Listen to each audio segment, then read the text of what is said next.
Dibayangkan saja kok enaknya di sini ya. Kalau di sana ya dibayangkan. Jadi kalau kita bayangkan saat-saat kita jadi bahagia, namanya divisualkan. Kenapa Bapak Ibu? Dinas Pendidikan Provinsi sudah mulai melihat langsung apa yang terjadi di sekolah.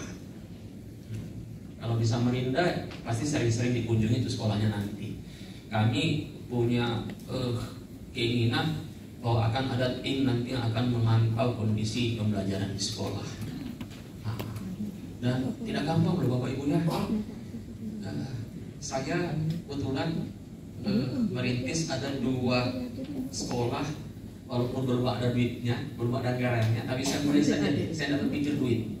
Saya berpikir ide dan ternyata saya angkat sekolahnya mana dia sekolahnya.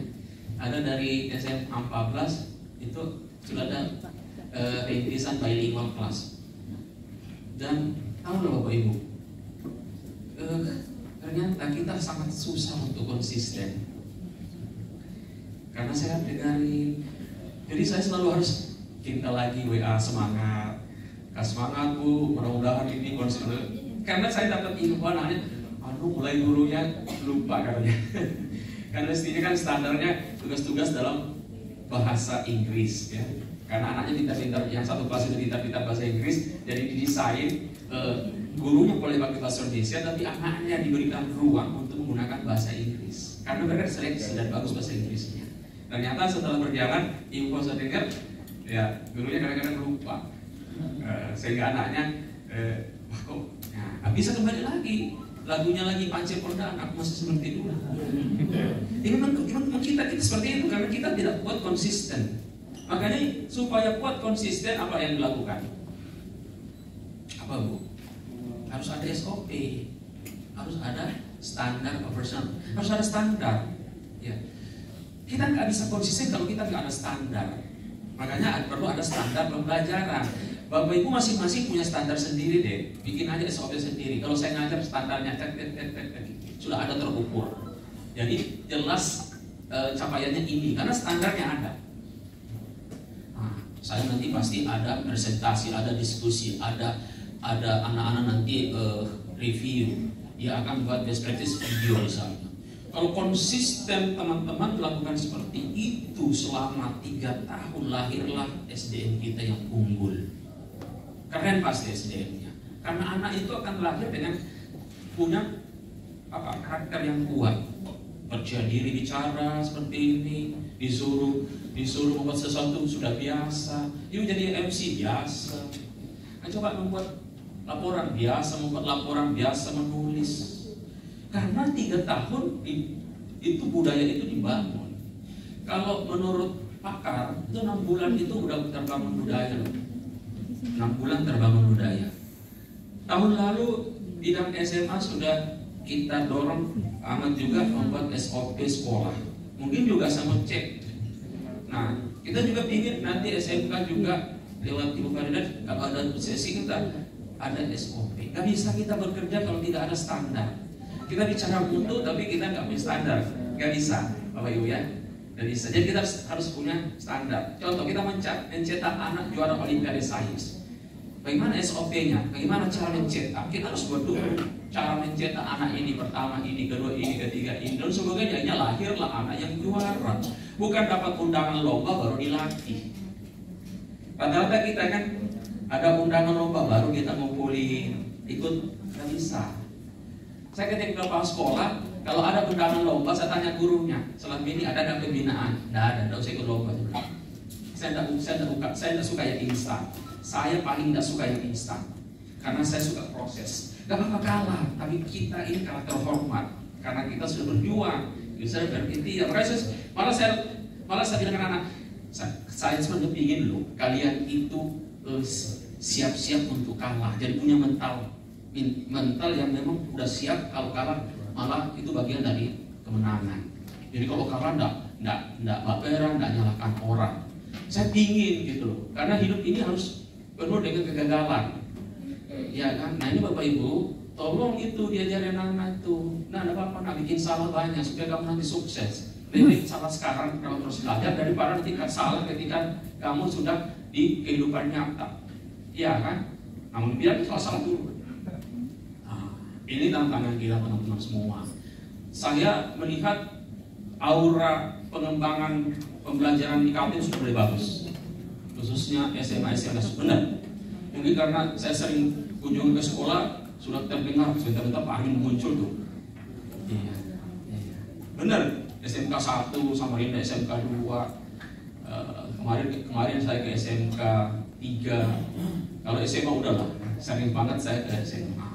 Dan saya nggak apa-apa. Tapi Bapak Ibu yang mohon maaf loh ya, saya sangat berkepentingan kalau ada nanti laporan guru nggak ngajar-ngajar, ya. Karena saya pasti saya panggil. Iya, pasti saya panggil. Kalau sudah ada laporan, pasti saya panggil. Dan bisa tidak. Karena itu bagaimana kita mau mencetak anak-anak kalau kita saja tidak masuk ngajar. Ya. Kemarin di SMK 3 saya bilang, karena waktu saya bilang banyak guru yang sering tidak masuk dipanggil untuk saling ketawa-ketawa semua. Berarti ada di situ kan? Ada di sekolah itu yang jarang masuk kasih tugas langsung hilang. Saya bilang, saya ngomong gini, saya mau bantu loh. Bayangkan kalau saya tidak bicara begini, Bapak Ibu akan larut dalam suatu kesalahan fatal. Bayangkan itu, kita sering culas dalam hidup kita. Culasnya apa? Kasih tugas hilang. Berkah enggak hidup kita? Berkah enggak yang kita beri ke anak keluarga? Hati-hati loh. Saya ketika jadi guru betul, banyak yang protes sama saya, Pak Arun jadi guru sering tinggalkan sekolah. Iya, Pak Wasis ya.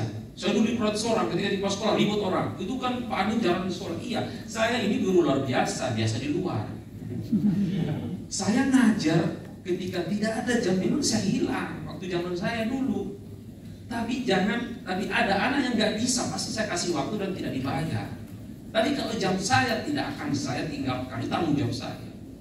Benar, karena saya menghitung mungkin karena pokoknya saya tidak ngajar, saya harus cari lagi. Tapi tanggung jawab saya mengajar.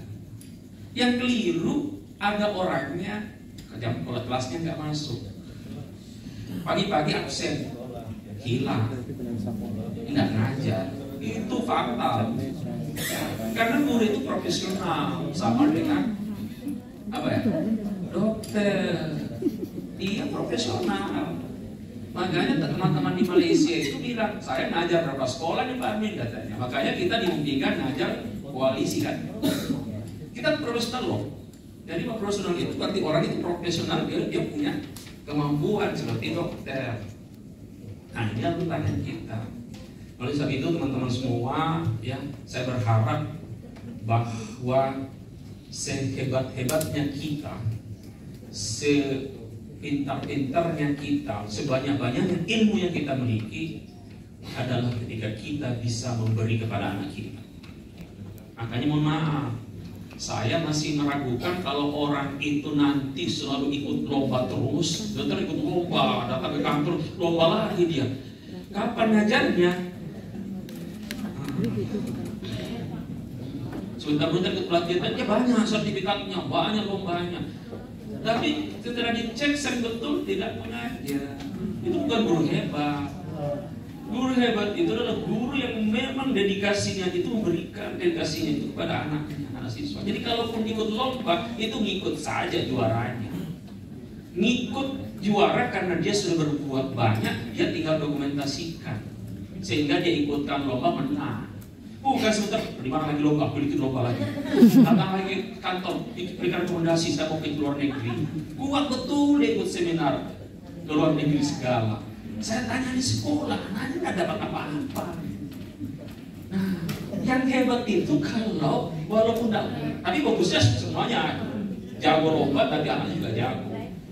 Tapi kalau paling tidak guru anak-anak itu sangat merindukan, sangat mengidolakan gurunya. Ini tantangan kita teman-teman semuanya. Jadi saya bicara begini karena saya mulai mengamati. Saya mulai melihat kita melakukan pelatihan ini kira-kira dampaknya apa sih? Itu saya sudah berpikir dampaknya apa sih, Bapak Ibu? Jadi itu yang Saya pulang nanti apa yang saya bisa beri, apa yang saya bisa beri, apa yang saya bisa beri. Itu yang harus kita bangun.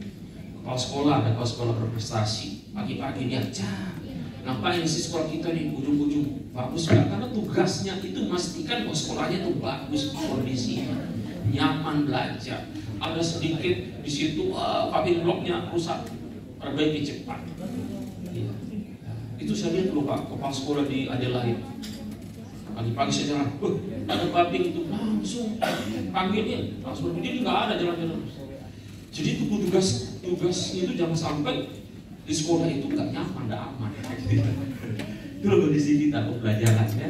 Ini masih kita on the way ya, masih kita on the way. Tadi kami diskusi dengan kepala sekolah tadi. Jadi tadi pagi semua kepala sekolah Samarinda hadir. Ya, bicara masalah Pak, guru honor, guru bosda, guru SPK. Saya bilang udah, kita sudah clear, sudah bagus lah. Diskusi sudah positif banget. Dan saya juga melalui forum ini saya sampaikan ke teman-teman, tenaga-tenaga honor bahwa itu diperhatikan. Ya.